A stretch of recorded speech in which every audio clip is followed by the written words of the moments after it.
আজকে মরলে কালকে দুদিন, পরের দিন কেউ কাঁদবে না।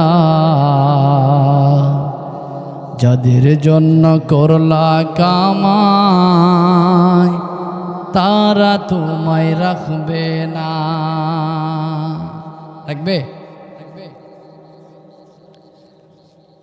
আজকে মরলে কালকে দুদিন,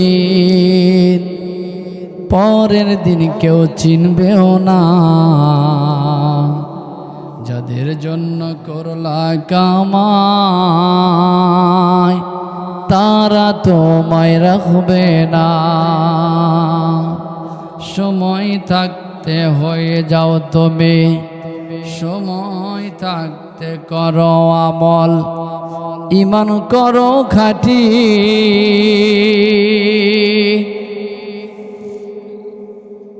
3.5 হাত মাটি হবে কবরের ভাটি।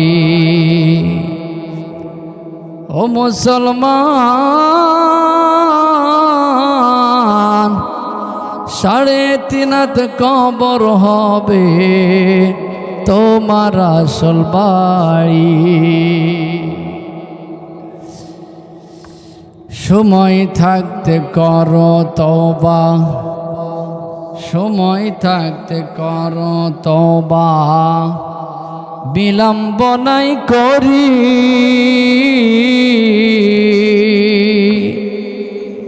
3.5 হাত জায়গা হবে কবরের মাটি। 3.5 হাত জায়গা হবে কবরের মাটি। আল্লাহ পাক বলেন, وَإِذَا قُرِئَ الْقُرْآنُ فَاسْتَمِعُوا لَهُ وَأَنصِتُوا لَعَلَّكُمْ تُرْحَمُونَ।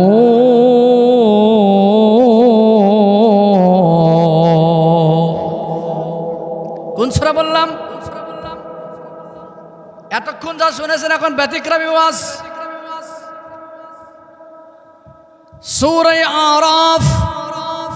আরাফ মানে একটা পাচির, আবার আরাফাতের একটা মাঠও আছে নাই? যেই আরাফাতের মাঠের ফজিলত 1-2 ঘন্টাতে বলে শেষ করা যাবে না। এমন আরাফাত এর মাঠ সূরা আরাফের সাথে মিল আছে না নাই? এই সূরার 205 নম্বর আয়াতে আল্লাহ পাক বলেন, এইবার আপনি টের পাবেন যখন কোরআনুল কারীম তিলাওয়াত হবে, তখন তোমরা অবশ্যই অবশ্যই চুপ থেকে মনোযোগ সহকারে শ্রবণ করবা। বলছেন কে? আমি আব্দুল মান্নান। বলছেন কে? আবার বলেন, বলছেন কে? আল্লাহ। আল্লাহ নাই, আল্লাহ। কি বললাম বলেন? এতদিন আল্লাহ বলেছেন, কিন্তু আমি যতটুকু লেখাপড়া করে দেখেছি আল্লাহ নয়, বরং আল্লাহ। বলেন আল্লাহ। সারা কাল কি 1-এর শ্রেণীতে থাকলে চলবে, অথবা সারা কাল ম্যাট্রিকে পড়লে চলবে? আস্তে আস্তে আপনাকে উচ্চতর ডিগ্রি অর্জন করতে হবে, বেশি বোঝার চেষ্টা করতে হবে মুসলমান। সুতরাং উচ্চ ডিগ্রি অর্জন করতে গিয়া ওই জায়গায় আমরা পেয়েছি আল্লাহ নয়, আল্লাহ।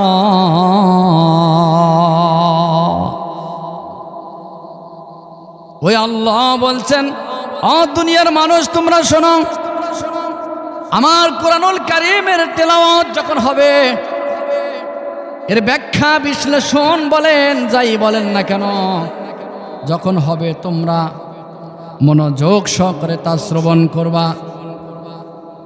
চুপ থেকে মনোযোগ সহকারে শ্রবণ করতে পারলে লাআল্লাকুম তুরহামুন, আল্লাহ পাক বলতেছেন অবশ্যই অবশ্যই তোমরা তোমাদের উপর আল্লাহ পাকের রহমত সাকিনাত বর্ষিত হতে থাকবে। জোরে গান সুবহানাল্লাহ। আমরা কি পড়েছি? লাআল্লাকুম তুরহামুন, আশা করা যায় তোমরা রহমত প্রাপ্ত হবে, পড়ি নাই?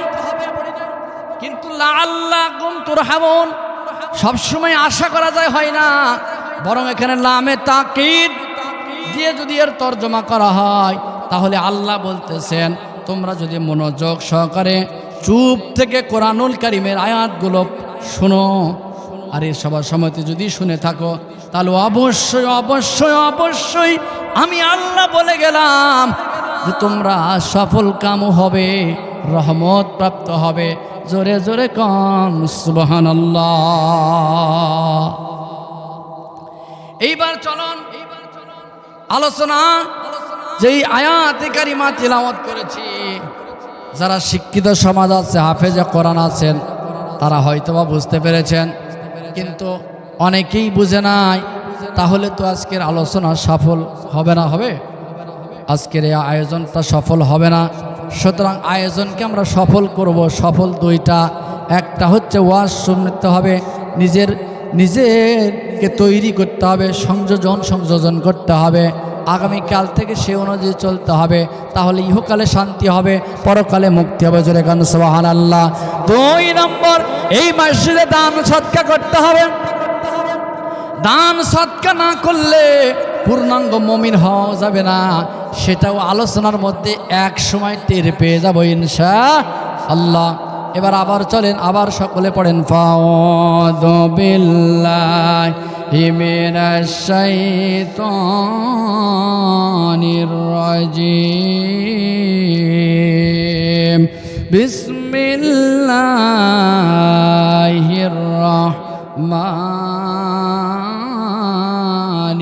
রাহিম। আলিফ লাম মিম। আহসিবান নাসু আন ইউতরাকু আন ইয়াকুলু আমান্না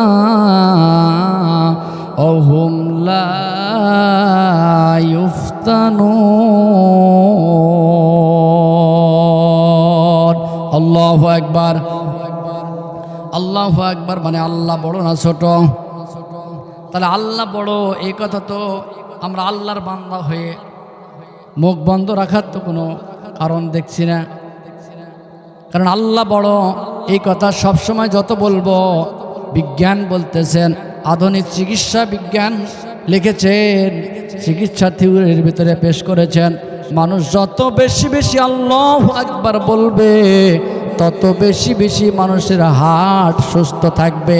হার্টের ভিতর যত রকম ব্যারাম আছে, যত দুর্বলতা আছে, আল্লাহু আকবার এই শব্দটা বলার কারণে তার হার্ট মজবুত হয়ে যায়। জোরে কান সুবহানাল্লাহ। আরে এবার চলুন সূরা আনকাবুত। কোন সূরা বললাম? সকলে বলেন সূরা আনকাবুত, পবিত্র কোরআনুল কারীমের 29 নম্বর সূরা। খুব শর্টকাটে কিছু আলোচনা করে আমরা কাম টু দ্য মেইন পয়েন্টে চলে যাব। ঠিক আছে তো? খুশি না বেজার? আচ্ছা দেখেন, তাহলে আমি আলোচনা করেছি, আলোচনা করার জন্য সূরা তেলাওয়াত করেছি। কোন সূরা? সূরাতুল আনকাবুত। দা স্পিন্ডার ইংরেজিতে বলা হয়। আনকাবুত মানে কি জানেন? আপনারা বলেন, কারণ আপনাদেরকে শিখতে হবে। আপনারা একটু পরে বলবেন, আগে মুসলিমদেরকে শেখাতে হবে, কারণ এখানে 1 ঘন্টা সময় আপনারা ব্যয় করবেন।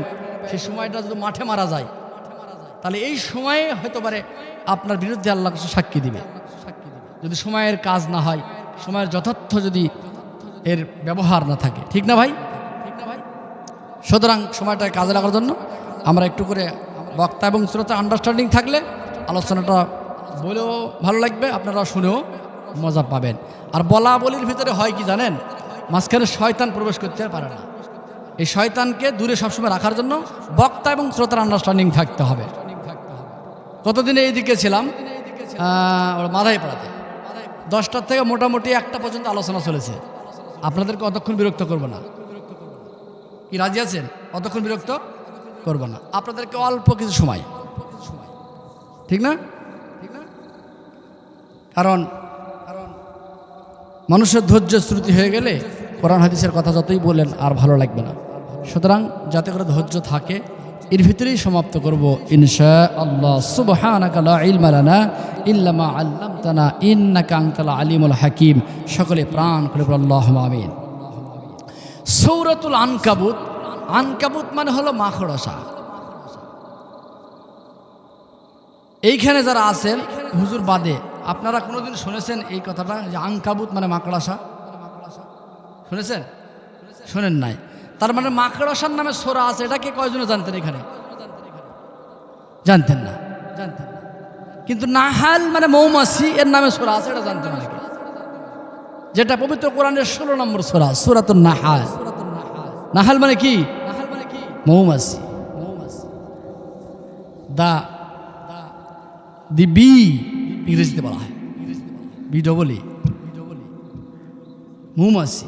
তাহলে মৌমাছির নামে সূরা আছে। আবার নামল মানে পিপিলিকা, নামল মানে কি? পিপিলিকা। পিপিলিকার নামেও সূরা আল্লাহ দিয়েছেন না দেন নাই? দিয়েছেন। এটা আবার কত নম্বর সূরা? এটা 27 নম্বর সূরা। আমি যে সূরা তেলাওয়াত করেছি এটা কোরআনের কত নম্বর সূরা? 29 নম্বর সূরা। মারহাবা, আপনাদের মনোযোগ আছে। তাহলে আমি যেটা সূরা তেলাওয়াত করেছি আনকাবুত, যা 29 নম্বর সূরা। এটি আছে পবিত্র কোরআনুল কারিমের 20 নম্বর পারার ভিতরে। তাহলে এত ক্ষুদ্র ক্ষুদ্র এই প্রাণীগুলোর উপমা দেওয়া না দিয়ে, এত বড় বড় প্রাণী থাকতে এই ক্ষুদ্র কোরআন, তার মানে কোরআনের একটা আয়াতের ব্যাখ্যা আর একটা আয়াত, এই ভাব করে করে যেটা যেখানে ক্লিয়ার হবে না সেখানে আবার কোরআন টু সুন্নাহ, কোরআন টু হাদিস, এইগুলো বিষয় নিয়ে আসলেই আলোচনাটা যথার্থ হবে। তাহলে আমরা ইহকালেও চলার পথেও হবে, পরকালে আমরা সফলকামী হব। জোরে কান সুবহানাল্লাহ। আরে আনকাবুত নামে সূরা, মাকড়সার নামে সূরা কেন দিলেন? আল্লাহ সুবহানাহু ওয়া তাআলা এই সূরার 41 নম্বর আয়াতে আল্লাহ পাক একটা দৃষ্টান্ত পেশ করতেছেন। ওই সূরায়ে আনকাবুতের 41 নম্বর আয়াতের ভিতরে আনকাবুত শব্দটা উল্লেখ আছে। মুসলমান মায়ের সন্তানেরা, পর্দার আড়ালে অবস্থানগত মায়েরা, গভীর মনোযোগ দিতে হবে। আলোচনা খুব সংক্ষিপ্ত সময়, অল্প কিছু সময় মূল কথা বলবো। আজকে যে সূরার নাম সূরায়ে আনকাবুত, মাকড়সার নামে সূরা। এই মাকড়সার নামে সূরা, এই সূরার উপর আলোচনা করব। এই আলোচনা করার জন্য মোটামুটি 5টা সূরাকে আমি বিশ্লেষণ করেছি। কয়টা সূরা? 5টা সূরা কোরআনের বিশ্লেষণ করা অল্প সময় হয়ে গেছে? অল্প সময় হয় নাই, অনেক সময় লেগেছে। 5টা সূরার উপরে আলোচনা করার পরে আমি সব দিক চিন্তা ভাবনা করে দেখলাম, না, এই 5টা সূরার এই আলোচনা এখানে চলবে না। তার মানে এবার গেলাম আল্লাহ সুবহানাহু ওয়া তাআলা 2 নম্বর আয়াতের মধ্যে কি বলছেন, এবার ভালো করে কান খাড়া করে দেখেন। আহাসিবান নাসু আইয়ুতরাকু আইয়াকুলু আমান্না ওয়া হুম লা ইফতানুন। আবার আল্লাহু আকবার, আওয়াজ দেবেন আল্লাহু আকবার। তার মানে আবারও হরফে মিনিমাম 10টা করে নেকি পেয়ে গেলেন। দেখেন আজকে এখানে আধা ঘন্টা বসে থাকেন, দেখবেন আপনার নেকির খাতা এই জমিন থেকে আকাশ পর্যন্ত ঠেকে গেছে। এই অবস্থাতে এখান থেকে বের হয়ে যাব ইনশাআল্লাহ। খালি আয়াত পড়বো আর নগদে লিখি লেখা হয়ে যাবে। এরপরে আরো তো কথা থাকবে। আল্লাহ পাক বলছেন আনকাবুত নামক সূরা দিয়ে 2 নম্বর আয়াতে বলছেন হাসিবান নাস, মানুষ কি মনে করেছে যে আইয়ুতরাকু ইয়াকুলু আমান্না, মানুষ কি মনে করেছে আমি আমান্না, আমি ঈমান আনয়ন করলাম, ঈমানদার হয়ে গেলাম বললেই কি তাদেরকে ছেড়ে দেওয়া হবে? বলছেন কে? তার মানে দেখেন, বাক্যটার দিকে তাকালে আপনি বুঝবেন আল্লাহ বলছেন মানুষ কি মনে করেছে। ও নারী সমাজ, সম্মানিত পর্দার আড়ালে অবস্থানগত আমার মায়েরা, ভালো করে কান লাগান। আল্লাহ নারীকেও বলতেছেন, ছেলেকেও বলতেছেন, নারী পুরুষ উভয় লিঙ্গকে বলতেছেন। শুধু নারী পুরুষ নয়, মানব পদপাদিত যারা আছে, হিন্দু হোক, খ্রিস্টান হোক, বৌদ্ধ হোক, চাকমা হোক, সাঁওতাল হোক, গাড়ো হোক, ত্রিপুরা হোক, মাউরি হোক, ইডিসিয়ার চাট্রা, যত মানব পদপাদিত যারা আছে আল্লাহ সকলকে ডাক দিয়ে বলতেছেন আসিবান্নাসু আইয়ুতরাকু আইয়াকুলু আমান্না। মানুষ কি ধারণা করে নিয়েছে, মানুষ কি মনে করেছে যে আমান্না, আমি ঈমান আনয়ন করলাম বললেই তাকে ছেড়ে দেওয়া হবে? দেখেন, ঈমান আনয়ন করার কথা, কাজটা ভালো না খারাপ? ভালো। তাহলে ভালো কথা, আল্লাহ কেন এই কথা বলছেন যে মানুষ কি মনে করেছে ঈমান আনয়ন করলাম বললেই হয়ে গেল, বললেই তাদেরকে ছেড়ে দেওয়া হবে? কথা বলছে না কেউ? ভাই প্লিজ, আমি সরাসরি কোরআন থেকে কথা বলতেছি, কথা না বলাই আপনার জন্য উত্তম হবে, আমার জন্য উত্তম না। যে বলবে না কথা, তার জন্য কি হবে? তারই কল্যাণ হবে। আল্লাহ পাক বলছেন মানুষ কি মনে করেছে আমি ভালো হয়ে গেলাম, ঈমান আনয়ন করলাম বললেই তাকে ছেড়ে দিব? অত সহজ ব্যাপারটা নয়। কি করবে? এরপর আল্লাহ বলছে ওয়াহুম লা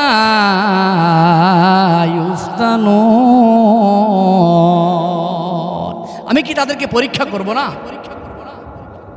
দেখেন কত গুরুত্বপূর্ণ কথা। আমি আপনি মনে করেছি আমার বাপ দাদা 14 গোষ্ঠী মুসলমান, হাজি, সেই হিসেবে আমি কি কম নাকি? তাহলে তো আমি তো আরো হাজির সন্তান, হাজি। ওই একদিনকে এক ভাইকে বলছে, ভাই নামাজ কালাম পড়েন? আরে ভাই নামাজ কালাম না পড়লে কেমন হবে, আমার বাপ হাজি। তাহলে আপনার বাপ হাজি, সেটা তো আমি শুনতে চাইনি। আবার একটু পরে টুপি বের করে দেখাচ্ছে, আমি তো টুপিও তো আমি দেখতে চাইনি গো ভাই। আমি বলতে চাই আপনি কি নামাজ কালাম পড়েন? ওই অন্যদিকে নিয়ে যাচ্ছে। তার মানে বোঝাচ্ছে বংশগতভাবে আমরা কি ইমানদার, মুসলমান ইমানদার। মুসলমান মানে কি ইমানদার না? ইমানদার। তা আমরা যে আমাদের বংশগতভাবে ইমানদার হয়ে গেছি, মুসলিম হিসেবে জন্মগ্রহণ করেছি, একথা মনে করে ছেড়ে দিলেই আমরা কি সাকসেসফুল হয়ে যাব? আল্লাহ বলছেন না, অত সহজ নয় ব্যাপারটা। ব্যাপারটা কি? ওহুম লা ইফতানুন, আমি কি তাদেরকে পরীক্ষা করব না? তার মানে আল্লাহ পাক পরীক্ষা করবেন। বোঝা যাচ্ছে ঠিক না? আমরা যদি বলি ঈমান আনয়ন করলাম, মুসল্লি হয়ে গেলাম, তাতে আল্লাহ পাক আমাদেরকে ছেড়ে দিবেন না, আমাদেরকে কি করবেন? পরীক্ষা করবেন। এবার আসুন মুসনাদে আহমদের 1 নম্বর খণ্ডের 404 নম্বর পৃষ্ঠাতে একটা হাদিস এসেছে এই সূরা আনকাবুতের এই আয়াতের সার অনুযায়ী। আব্দুল্লাহ ইবনে মাসউদ রাদিয়াল্লাহু তাআলা আনহু, খুব সংক্ষিপ্তভাবে বলার চেষ্টা করতেছি। আব্দুল্লাহ ইবনে মাসউদ, যিনি কোরআন তেলাওয়াত করলে সমুদ্রের মাছগুলো এসে ঘাটে, মানে ঘাটের সামনে এসে কান খাড়া করে তার তেলাওয়াত শুনত, এমন একজন সাহাবী, সুনামধন্য সাহাবী, নাম তার কি বললাম, আব্দুল্লাহ ইবনে মাসউদ। তিনি বর্ণনা করতেছেন ইসলামের প্রথম দিকে যারা প্রকাশ করেছিল যে আমি মুসলমান, আমি ইমানদার, ইমান গ্রহণ করলাম, এইরকম প্রকাশ করেছিল 7 জন। কতজন বললাম? 7 জন। তার মানে ইসলামের প্রথম দিকে আমি মুসলমান বলে প্রকাশ করে দিয়েছিল 7 জন। এর ভিতরে 2 জন বাদ দিয়ে বাকি থাকে কয়জন? 5 জন। এই 2 জন বাদ দিলাম, এই 2 জনের কথা বলছি কারণ আলোচনা শর্টকাট করতেছি। এই যেই 2 জন বাদ দিলাম, তার একজন হচ্ছে মুহাম্মদুর রাসূলুল্লাহ সাল্লাল্লাহু আলাইহি ওয়াসাল্লাম। 2 নম্বর হযরতে আবু বকর সিদ্দিক রাদিয়াল্লাহু তাআলা আনহু। এই দুইজন আল্লাহ পাকের সুনাম ধন্য সৃষ্টি বাদ দিয়া বাকি আর 5 জন আছে। এই 5 জনের উপরে এতই নির্যাতন এসেছিল, নির্যাতনের স্টিমার রোলার সর্বদাই তাদের উপরে উঠত। এর ভিতরে সহিহ বুখারীর 3852 নম্বর হাদিস দেখবেন বাড়িতে গিয়া, সহিহ বুখারীর 3852 নম্বর হাদিস, একবারে কোরআন টু সুন্নাহ। ওখানে হযরতে খাব্বাব রাদিয়াল্লাহু তাআলা আনহুর কথা এসেছে। হযরতে খাব্বাব ইসলাম গ্রহণ করার পরে ঈমান আনয়ন করেছি, যে ঈমানের কথা, এই ঈমান আনয়ন করেছি এই কথা প্রকাশ করার পরে তার এমন অবস্থা হয়ে গিয়েছিল, লোহার চিরুনি দিয়া আছড়ে আছড়ে তার শরীর সর্ব জায়গা থেকে মাংসগুলো ছড়া ফেলে দেওয়া হয়েছিল। লোহার চিরুনি দিয়ে আছড়ে আছড়ে মাংসগুলো নামিয়ে একবারে হাড্ডিগুলো বের করা হয়েছিল। জীবন্ত মানুষ, তার নাম কি?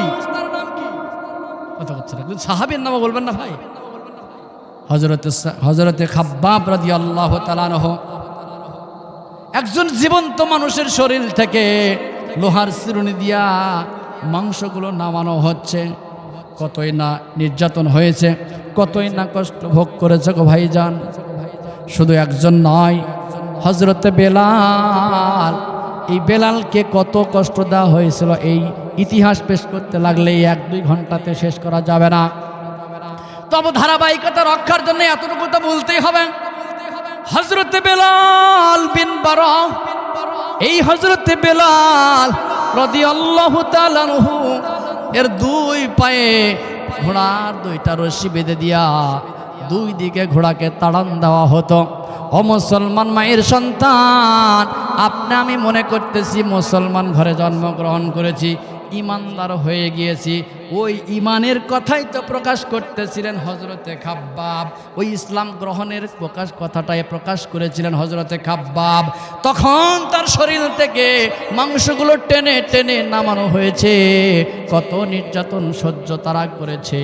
শুধু এ পর্যন্ত নয়, ওই বুখারীর 3852 নম্বর হাদিসের আরেক অংশের মধ্যে এসেছে যে এমনও সাহাবায়ে কেরাম, এমনও আল্লাহ পাকের ইমানদার বান্দা ছিল যাদেরকে মাটির ভিতরে কোমর পর্যন্ত পুঁতে মাথার উপরে লোহার যেটা ফ্যাট বলা হয়, কাঠ ছিঁড়ে কি বলা হয় ওকে,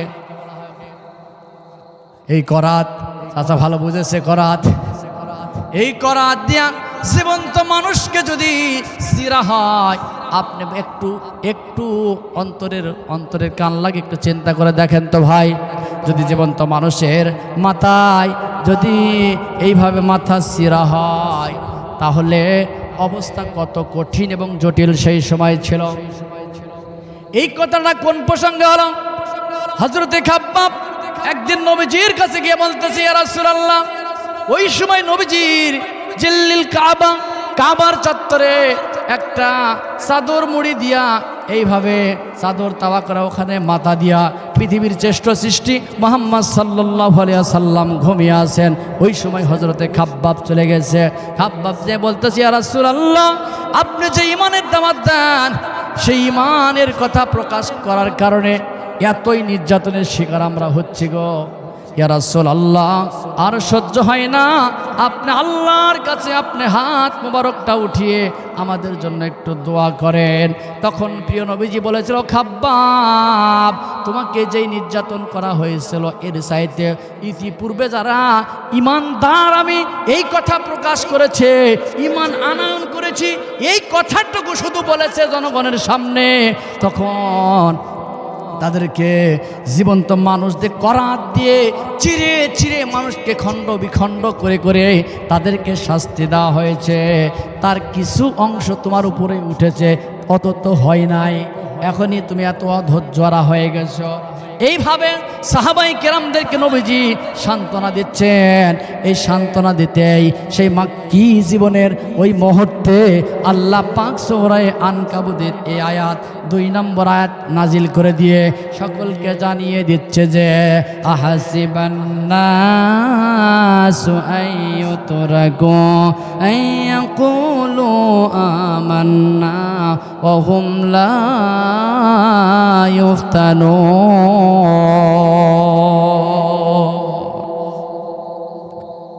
আমরা শুধু মুখে বলবো ইমানদার হয়ে গেলাম আর আল্লাহ আমাদেরকে ছেড়ে দিবেন, আল্লাহকে আমাদের পরীক্ষা নেবেন না, এমনটি কিন্তু নয়। আল্লাহ পাক সূরা আনকাবুত মাকড়সার নামে সূরা দিয়ে এই 2 নম্বর আয়াতে আমাদেরকে সেই মেসেজ দিচ্ছেন। এখান থেকে হাদিসের একটু ব্যাখ্যা বিশ্লেষণের দিকে যায় যে পৃথিবীতে যে যত ইমানদার ছিল, যত বড় ইমানের ইমানদার ছিল, তার উপর তত বড় ধরনের নির্যাতন এসেছিল। সবচাইতে বড় ইমানদার কে বলেন তো? নবী এবং সাহাবাই কেরামরা, সবচেয়ে দামি মানুষ নবীরা।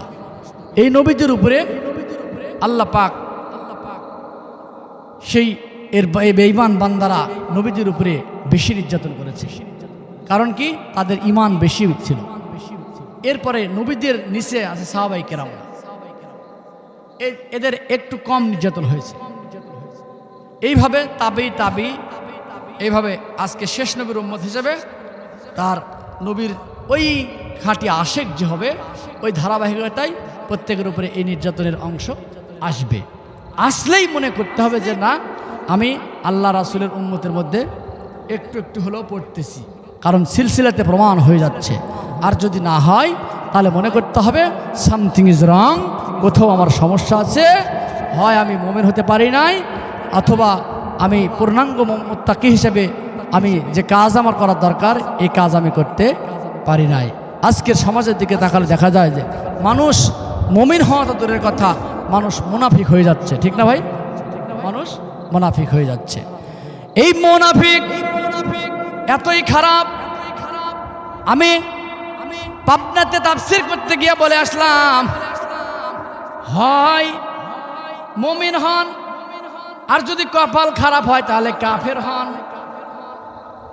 কাফের হন তাও ভালো আছে, কিন্তু মুনাফিক হয়েন না, কারণ মুনাফিক মারাত্মক খারাপ। কোরআনুল কারীমের ভিতরে যত কথা এসেছে, কোথাও আল্লাহ পাক কোনো অপরাধীদেরকে আল্লাহ পাক জাহান্নামের নিচে দিবেন তা বলেন নাই। আল্লাহ পাক মুনাফিক সম্পর্কে বলছেন, ইন্নাল মুনাফিকিনা ফিদ দারকিল আসফালি মিনান নার। সূরাতুন নিসার 145 নম্বর আয়াত দেখবেন। আল্লাহ বলছেন মুনাফিকদের স্থান জাহান্নামের একেবারেই নিচে। এই পৃথিবীতে যত স্বৈরাচার ছিল, আবু জেহেল, উতবা, সাইবা, মুগিরা, ফেরাউন, নমরুদ, এই যে যত বড় বড় স্বৈরাচার ছিল, স্বৈরা শাসক যারা ছিল, এরা জাহান্নামী, সরাসরি জাহান্নামী। কিন্তু মুসলমান ভাইরা, ও মোহনপুরবাসী, ভালো করে কান খাড়া করুন, কোন কাফের বেঈমান মুশরিকদেরকে আল্লাহ পাক জাহান্নামের নিচে দিবেন এ কথা কোরআনে কোথাও বলা হয় নাই, নবীজির লক্ষ লক্ষ হাদিসের কোথাও বলা হয় নাই। কিন্তু জাহান্নামের নিচে যাদের স্থান, তারা হলো মুনাফিক। এই মুনাফিক, মুসলমান নামের মুনাফিক, থাকবে জাহান্নামের নিচে, আর তার উপর থাকবে ফিরআউন। এই দৃষ্টিকোণ থেকে খারাপ কে বেশি? ঠিক না? আমরা মুনাফিক হতে চাই না মুমিন হতে চাই? মুমিন হতে চাই। মুমিন কারা? যারা ঈমানদার, ঈমান আনায়ন যারা করবে, ঈমান আনায়ন করে আমলে সালিহ করবে, তারাই তো মুমিন। ঠিক না? আচ্ছা, আর ওই সমস্ত মুমিনদের কথাই তো আল্লাহ পাক ঘেরে বলতেছে যে তোমরা মনে করেছো যে আমরা ঈমানদার হয়ে গেলাম আর আমি ছেড়ে দিলাম, অহম লা ইফতানুন, আমি কি তোমাদেরকে পরীক্ষা করব না? পরীক্ষা কথা যখন এসেছে, তখন অবশ্যই পরীক্ষা হতে হলে একটা কোশ্চেন থাকবে। ভালো করে বোঝেন, কিন্তু আল্লাহ বলছেন আমি কি তোমাদেরকে পরীক্ষা করব না? যে পরীক্ষা শব্দটা দিয়েছেন মানেই পরীক্ষা, আমরা যে পরীক্ষা দিই এই পরীক্ষার মতনই পরীক্ষা। সেটা কি হবে? পরীক্ষা দিতে হলে আগে লাগে কি একটা প্রশ্নপত্র, ঠিক না? উত্তরপত্র লাগবে, এরপরে একটা সেন্টার লাগবে, জায়গা লাগবে পরীক্ষা নেওয়ার, এরপরে খাতা দেখবে কে? এক্সামিনার লাগবে, লাগবে না? এক্সামিনার লাগবে। কত সময় পরীক্ষা হবে? সময় একটা নির্ধারণ করা লাগবে। তার মানে ওহুম লা ইফতানুন, আল্লাহ বলছেন আমি কি তোমাদেরকে পরীক্ষা করব না? তার মানে পরীক্ষা করবেন। প্রশ্নবোধক শব্দ দিয়ে বলছেন পরীক্ষা করব। তাহলে পরীক্ষার প্রশ্ন কি এটা জানার দরকার নাই ভাই? অবশ্যই জানার দরকার। আমরা সেই প্রশ্ন, অ্যানসার, এক্সামিনার এই বিষয়গুলো আমরা আজকে জেনে জেনে এখান থেকে উঠবো ইনশাআল্লাহ সুবহানাহু ওয়া তাআলা। তাহলে আল্লাহ পাক কি বললেন? পৃথিবীর মুমিনদেরকে আল্লাহ পাক পরীক্ষা দিবেন। পরীক্ষা ছাড়া দুনিয়াতে ভালো কিছু অর্জন করা যায় না। যাই দুনিয়াতে যে যত মজবুত পরীক্ষা দেয় তার পজিশন কিন্তু তত ভালো। আর মানে মানুষের অবস্থা, এর মান মর্যাদা নির্ধারণ করা হয় কিসের মাধ্যমে? পরীক্ষার মাধ্যমে। তার মানে পরীক্ষা না দিলে দুনিয়াতে যেমন কিছু অর্জন করা যায় না রে মুসলমান ভাইরা আমার, ঠিক আল্লাহ পাকের জান্নাতে যেতে হলে আমাকে আপনাকে অবশ্যই পরীক্ষা দিতে হবে। তাহলে পরীক্ষার কথা আল্লাহ পাক যেহেতু বলেছেন, তার মানে প্রশ্ন থাকতে হবে, এক্সামিনার থাকতে হবে, পরীক্ষার সেন্টার থাকতে হবে, পরীক্ষার খাতা দেখবে কে সেটা থাকতে হবে, কত ঘন্টা পরীক্ষা হবে এটাও নির্ধারণ করতে হবে।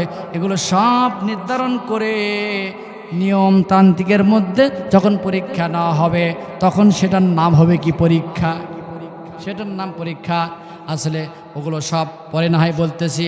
তাহলে আপাতত পরীক্ষা হিসাবে ক্যান্ডিডেট আমরা এতটুকু আপাতত জেনে নিই, এরপরে আদায় বাদাই করে আবার শেষে আমরা ওটা জানব।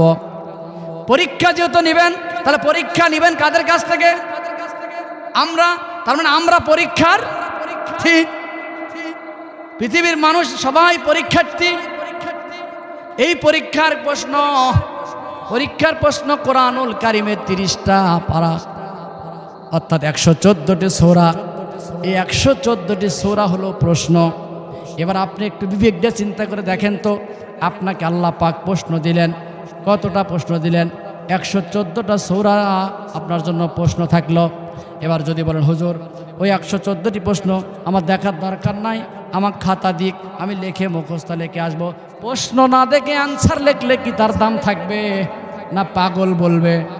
আমাদের মাদ্রাসায় এক ছাত্রী আছে, নাম করছে, নাম করলো থেকে নাম করছে, পরীক্ষা নিচ্ছিলাম, দেখতেছি যে শুরু থেকে শেষ পর্যন্ত আঁকায় চলে গেছে। আমি গার্ড দিলাম, গার্ড দিতে যে দেখতেছি কোয়ারিসিনে ওর কাছে নাই। এই তোমার কোয়ারিসিন কই? যখন করছে তোমার কোয়ারিসিন না, তুমি কি করতেছো বসে থেকে? পরে দেখতেছি বেঞ্চের নিচে কোনা পড়ে আছে। তাহলে কোশ্চেন ছাড়া আমি পরীক্ষা দিচ্ছে, তাহলে ওর নম্বর কত হবে? কয় নম্বরের ছাত্র বা ছাত্রী বোঝা যাচ্ছে, ঠিক না? তা আমাদেরকে আল্লাহ পাক পরীক্ষা নিবেন যেহেতু বলেছেন, তাহলে পরীক্ষার প্রশ্ন হচ্ছে কোরআন এবং সুন্নাহ। তাই কোরআন এবং সুন্নাহ পরীক্ষার প্রশ্ন দেখলাম না, তাহলে কি আনসার দিব ওরা? অ্যান্সার হবে? অ্যান্সার হবে না ভাই। সুতরাং কোরআন হচ্ছে একটা প্রশ্নপত্র। এর অ্যান্সার পত্র কি জানেন? অ্যান্সার পত্র, প্রশ্ন যখন তৈরি হয় তখন অ্যান্সারও তৈরি হয়। ওই অ্যান্সার ছাত্রকে দেওয়া হয় না, ওটা যার কাছে থাকার দরকার এক্সামের কাছে থাকে। কিন্তু কোশ্চেন হওয়ার সাথে সাথে অ্যান্সারও হতে হবে, আর অ্যান্সার না হলে প্রশ্নই তো হবে না। আমি যে অ্যান্সার দিব, এই অ্যান্সারের ওটা আবার প্রশ্ন কি না এটাও জানার বিষয়। সম্মানিত সদস্য, আল্লাহ পাক বলেন ওয়া কুল্লা ইনসানিন আলজামনাহু তায়রা। জোরে জোরে আল্লাহু আকবার। হুজুর কোরআনে আছে সূরা বানী ইসরাঈলের 14 নম্বর আয়াত, 13-14 খুলে দেখবেন বাড়িতে যা। আল্লাহ বলছেন পরীক্ষা যেহেতু হবে, এই পরীক্ষার প্রশ্ন কোরআন, এর অ্যান্সার পত্র প্রত্যেকটা মানুষের গলায় আমি আল্লাহ পাক ঝুলন্ত রেখে দিয়েছি, গলায় ঝুলন্ত রেখে দিয়েছে আল্লাহ পাক। তার মানে ওটা হলো অরিজিনাল অ্যান্সার, প্রশ্নের উত্তর ওটা। আমি আপনি যতই চিল্লা চিল্লি করি না কেন, আমার চিল্লা চিল্লিতে কাজ হবে না। আমার গলায় যেটা ঝুলন্ত আছে যে অ্যান্সার পত্র, ওয়াকুল্লা ইনসানিন আলজামনাহু তায়রাহু, আল্লাহ পাক বলছেন প্রত্যেকটা মানুষের গলায় একটা আমলনামা ঝোলানো আছে। ওই আমলনামা আল্লাহ পাক কাল কিয়ামতের দিনে বের করবেন। আর একটা আমলনামা আছে ফেরেশতাদের কাছে, ফেরেশতারা কিরামান কাতিবিন, সম্মানিত দুজন ফেরেশতাগণ লিখতেছেন আমি আপনি এই জমিনের উপরে কখন কি করতেছি, প্রকাশ্য করি আর গোপনে করি। মা বোন ভালো করে কান লাগান, আপনি অন্যায় পর্দার আড়ালের ভিতরে করেন, বোরকা পরে করেন আর বোরকা খুলে করেন, প্রকাশ্য করেন আর গোপন করে, রাতে অন্ধকারে পানির মধ্যে ডুব দিয়ে করেন, যেই জায়গায় অন্যায় করেন না কেন, যত অন্যায় করেন সবগুলো সম্মানিত এই দুইজন ফেরেশতা আছে না নাই, সব লিখে নিচ্ছে। এই সমস্ত আমলনামাগুলো লিখে নেওয়ার পরে ওটো আল্লাহর কাছে সেগুলো জমা হয়ে যায়। আর তার আর একটা কপি সেই গলায় ঝুলন্ত থাকবে। কেননা এই মানুষ এত নেমুখারাম, আপনাদেরকে বলছি না কিন্তু, মানুষ এত নেমুখারাম, এই মানুষ আল্লাহর সাথেও তর্কাতর্কি করবে। আল্লাহ যখন বলবে ও সলিমউদ্দিন করিমউদ্দিন, এখানে কেউ থাকলে রাগ করেন না, আছে নাকি? আল্লাহ পাক নাম ধরে রাখবেন আর বলবেন এই যে তোমার 50 বছর তোমাকে যে হায়াত দিয়েছিলাম, এই 50 বছরের হায়াতে তুমি কখন কোথায় কি আমল করেছ, সেটা হোক ভালো আর মন্দ, ছোট আর বড় যেটাই হোক না কেন, তুমি যা যা করেছ ও সলিমউদ্দিন করিমউদ্দিন চারটা, তোমার এই যে তোমার 50-60 বছরের আমলনামা এবার তুমি নাও। আর আল্লাহ পাক বলছেন ইকরা কিতাবাক কাফা বিনাফসিকাল ইয়াওমা আলাইকা হাসিবা। সূরা কাহাফের মধ্যে 49 নম্বর আয়াত দেখেন। কোরআন ছাড়া কথা কি একটা বলেছি? চেষ্টা করব। আল্লাহ পাক বলতেছেন আমলনামাগুলো তাকে দিয়ে বলা হবে দুনিয়ার জীবনটা ছিল একটা পরীক্ষার কেন্দ্র, পরীক্ষার একটা সময়। অর্থাৎ আমি আপনি যদি 50-60 বছর বেঁচে থাকি, তাহলে এই 50-60 বছর এই সময়টাই হচ্ছে পরীক্ষার সময় নির্ধারণ করা। যারা অনার্স মাস্টার্স পড়েছেন তাদের পরীক্ষা হয় 4 ঘন্টা। কয় ঘন্টা? 4 ঘন্টা পরীক্ষা হয়, 4 ঘন্টা পরীক্ষা হয়। আর যারা অনার্স লেভেলের নিচে যারা, এদের 3 ঘন্টা পরীক্ষা হয়। আল্লাহ বলছেন তোমরা ঈমান এনেছো বললেই তোমাদেরকে ছেড়ে দেওয়া হবে না, আমি আল্লাহ তোমাদেরকে পরীক্ষা করব। সেই পরীক্ষার সময়টা হচ্ছে আপনাকে যতটুকু হায়াত দিবে, এই হায়াতটাই হলো পরীক্ষার সময়। জোরে জোরে কান সুবহানাল্লাহ, সুবহানাল্লাহ ওয়ালহামদুলিল্লাহ লা ইলাহা ইল্লাল্লাহ, সুবহানাল্লাহ ওয়ালহামদুলিল্লাহ লা ইলাহা ইল্লাল্লাহ। মরণের সময় বুঝতে পারিব মন, মরণের সময় বুঝতে পারিব মন, কালিমা তৈবার কতই গুণ, লা ইলাহা ইল্লাল্লাহু মুহাম্মাদুর রাসূলুল্লাহ।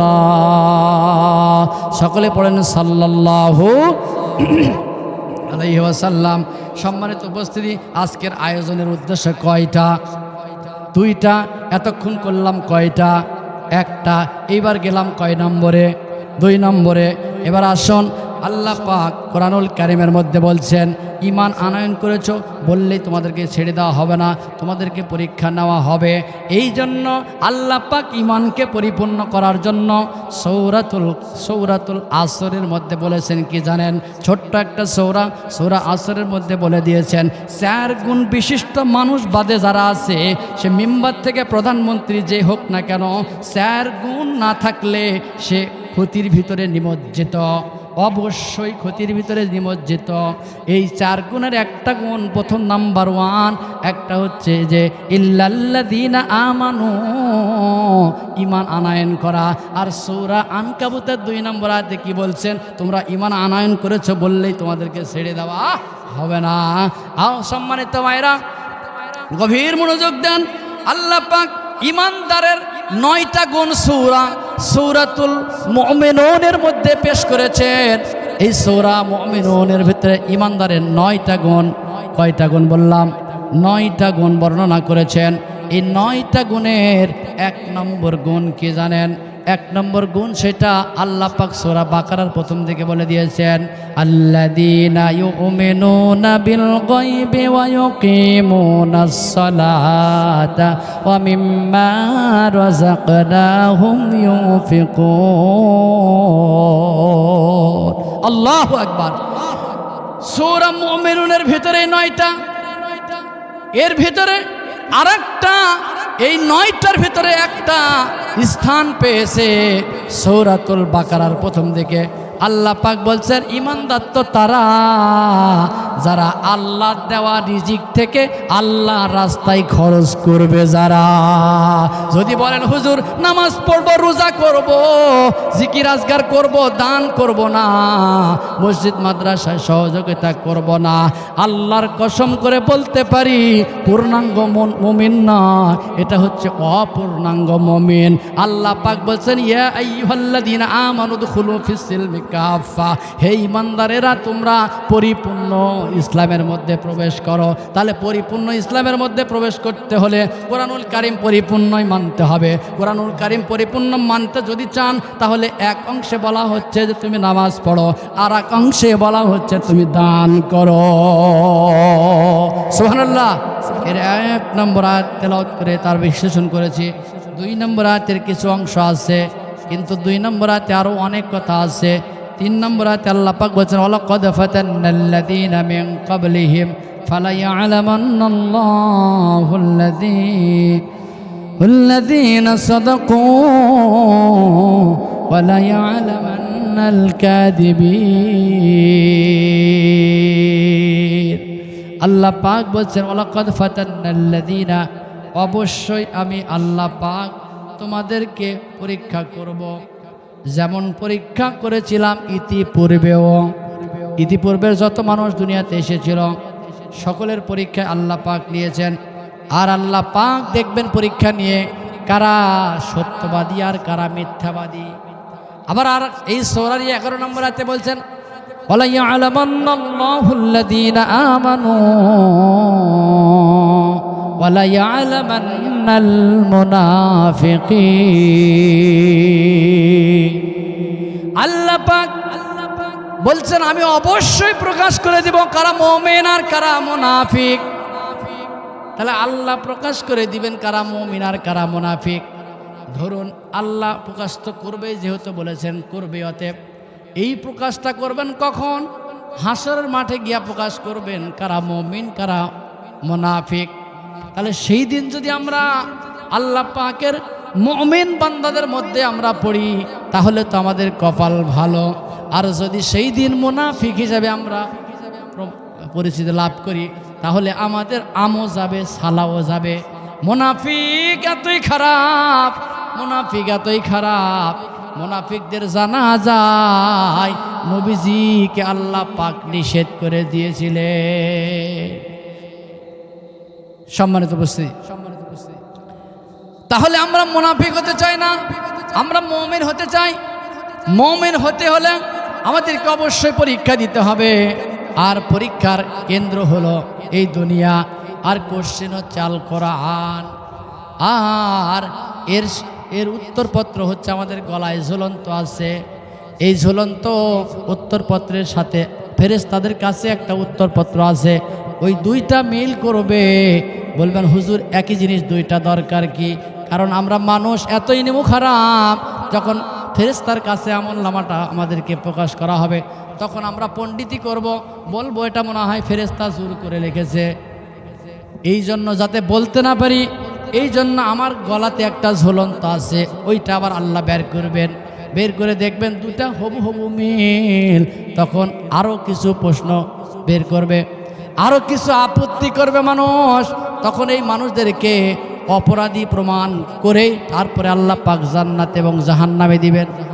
কোনো মানুষকে অপরাধী প্রমাণ না করে আল্লাহ পাক জান্নাতে বা জাহান্নামে দিবেন না, অপরাধী প্রমাণ করবেন। এই অপরাধী প্রমাণ করার সিস্টেম আছে হলো 6টা।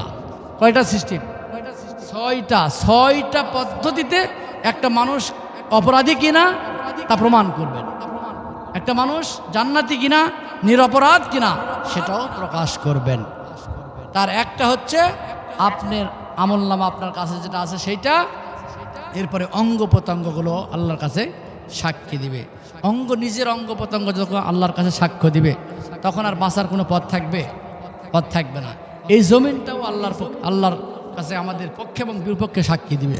আজকে যে কজন বসে আছেন আরামের ঘুম হারাম করে দিয়া এদের পক্ষে সাক্ষী দিবে। আর যারা এটাকে ডাইভার্ট করেছে, অমান্য করেছে, গুরুত্ব দেয়নি, তাদের বিপক্ষে এই জমিনটাই আবার সাক্ষী দিবে। বুঝা গেছে? আবার এই জমিনের উপরে আমরা কে কি করেছি সব জমিন পাই টু পাই বলে দিবে।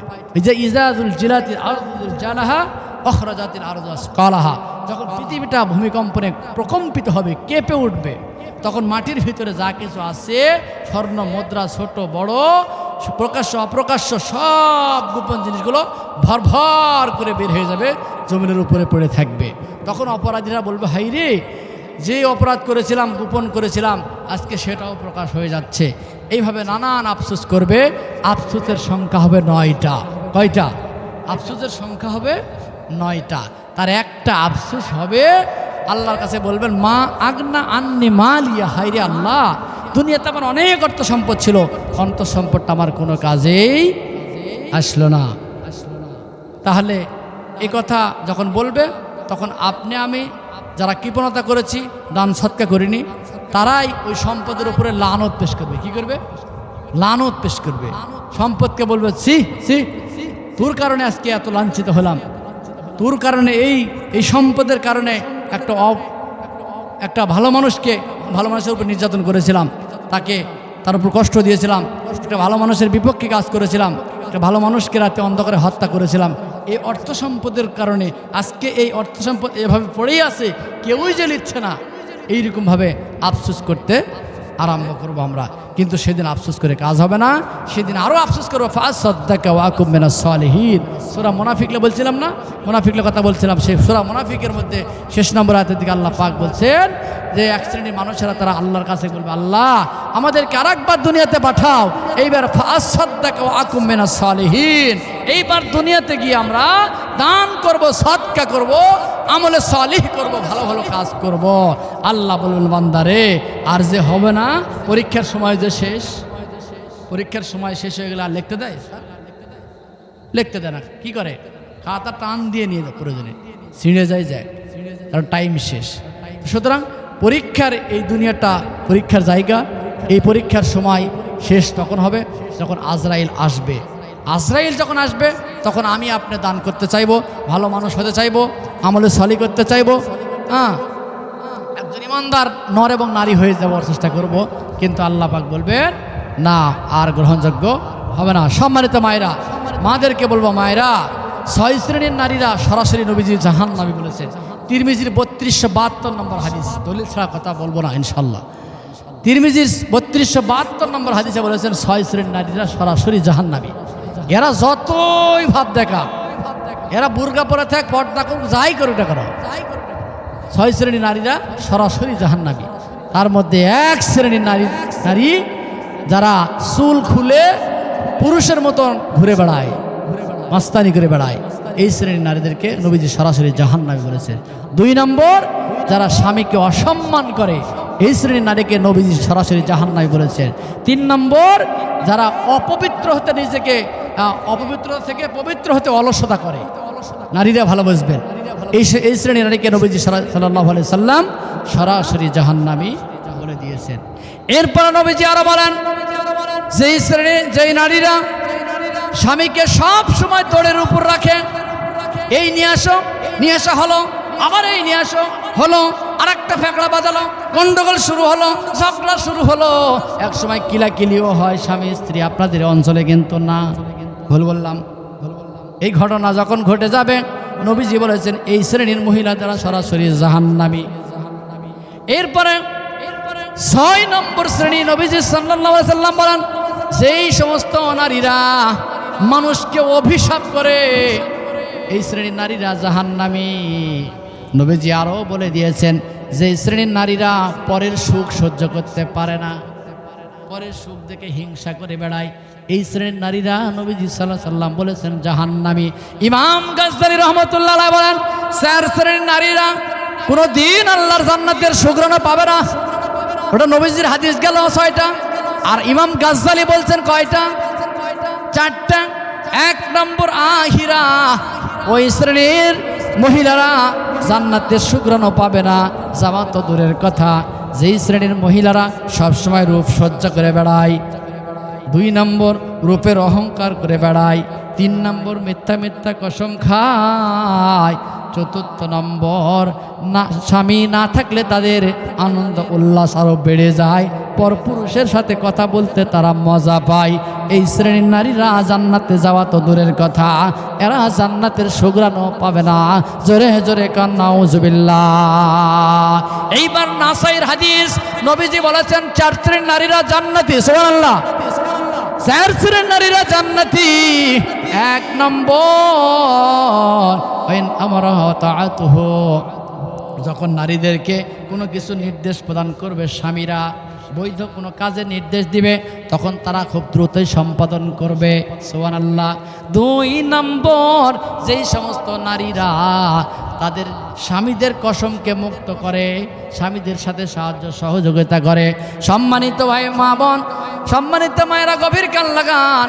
3 নম্বর, নবীজি সাল্লাল্লাহু আলাইহি সাল্লাম বলে দিয়েছেন, যেই নারীর দিকে স্বামী তাকালে স্বামীটা আনন্দ পায়, মনের মধ্যে তৃপ্তি আসে, মনোবল তৈরি হয়, এইরকম ভাব নিয়ে যে সমস্ত নারীরা থাকে, স্বামীকে আনন্দ দেয়, মনে শান্তি দিতে পারবে, এইরকম ভাব বলা হয়েছে হাদিসে, যে নাজারা সাররাতুহু, হাদিসের ভাষায়, যখন তাদের দিকে তাকাবে তখন মনের মধ্যে শান্তি আসবে। স্বামী আর স্ত্রীর কথা বলতেছি, তার মানে অন্য মহিলার দিকে জানাবার তাকায়েন না। অন্য মহিলার দিকে তাকালে এই চোখ আল্লাহর কাছে সাক্ষী দিবে, চোখের জেনা হবে, কলবের জেনা হবে। তখন নবীজি সাল্লাল্লাহু আলাইহি সাল্লাম বলে দিয়েছেন, যেই সমস্ত পুরুষেরা অবৈধভাবে তারা সম্পর্ক করবে, নারীদের প্রেম প্রীতির মধ্যে পড়বে, ওই সমস্ত পুরুষেরা বেঈমান হয়ে মরবে, মৃত্যুর সময় কালেমা নসিব হবে না। আল্লাহ পাক আমাদেরকে এইরকম গজব থেকে রক্ষা করুন সকলে, আল্লাহুম্মা আমিন। বিশেষ করে যুবক ভাইরা নাই, যুবক ভাইরা অনেকে পরকীয়া নিয়ে ব্যস্ত থাকে। আমার রাত 12টার পরে ফ্রি টক টাইমে তারা কি করে জানেন? তারা ঘন্টার পর ঘন্টা কথা বলে। ভাইরে, একটা কবিতা আমি এইভাবে বলার চেষ্টা করি, যুবক ভাইরা ভালো করে কান লাগাও। প্রেম করো না, প্রেম করো না, প্রেম করো না ভাই, প্রেমের মতো ভেজাল জিনিস এই দুনিয়ায় নাই। বলবো এখন আবেগে নিয়ে তোমায় ভালোবাসি, কয়দিন পর পরাবে তোমায় বিচ্ছেদের ওই ঝুলি, সেই দুঃখে তোমার হাতে আসবে বিষের বোতল, ধ্বংস করে দিবে তোমার এই মূল্যবান জীবন। এরপরে আসে রাতে মহা কঠিন সাজা, তখন তোমার বুঝে আসবে প্রেমের কি মজা। সময় থাকতে হয়ে যাও তুমি একটু হুঁশিয়ার, সময় থাকতে হয়ে যাও তুমি একটু হুঁশিয়ার, নইলে তোমার জাহান্নাম থেকে রক্ষা নাই আর। লিল্লাহে তাকবীর। সম্মানিত উপস্থিতি, আমরা আর বেশি দীর্ঘায়িত করতে চাচ্ছি না, যেহেতু যে সমস্ত নারীদের ব্যাপারে কথা বললাম এগুলো ঈমান আমলের ভিতরেই কথা, ঈমান আনয়ন করে আমলে সালিহ করার কথা বলা হয়েছে। সেই ঈমানে আমলে সালির এটাই অংশ, স্বামীর খেদমত করা, স্বামীর আনুগত্য করা। কিসের অংশ?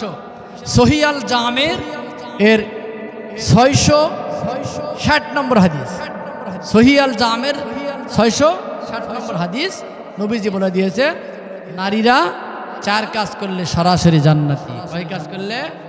সরাসরি জান্নাতি।